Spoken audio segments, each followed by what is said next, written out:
des comptes rendus d'audience effectués par des journalistes.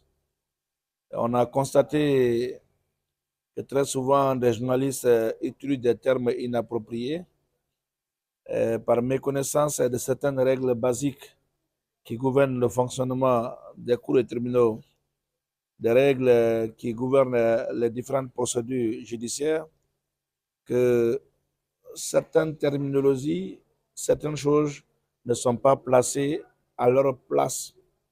Donc aujourd'hui, nous avons, de commun accord bien entendu avec l'association des journalistes, décidé de faire cet échange. Nous avons communiqué sur les différentes étapes du procès, le procès pénal bien entendu. Nous avons abordé la phase de l'enquête de police.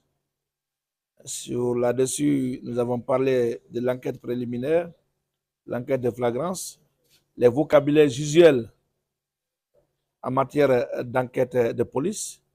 Nous avons également abordé le parquet et le juge d'instruction qui sont eux aussi des acteurs privilégiés du procès pénal. Et au niveau des différentes phases de la procédure, on a donné les dénominations qu'il faut, les termes qu'il faut.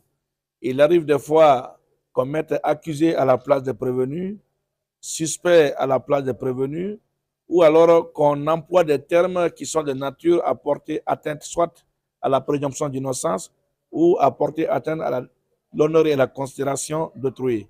Lorsqu'un journaliste dit par exemple les présumés malfrats, les présumés violeurs, les présumés assassins, ce sont des termes attentatoires, n'est-ce pas, à la présomption d'innocence.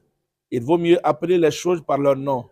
Une personne poursuivie à l'enquête de police est appelée suspect. Une personne contre laquelle le juge d'instruction a décidé d'informer en retenant qu'il y a des indices graves et concordants qui soulignent sa participation à une infraction, l'intéressé est appelé inculpé. Une personne poursuivie devant un tribunal correctionnel ou un tribunal de simple police est appelé prévenu. Une personne poursuivie devant le tribunal criminel est appelée accusé. Donc ce sont des distinctions qu'il faut faire. Ne pas confondre audition à interrogatoire.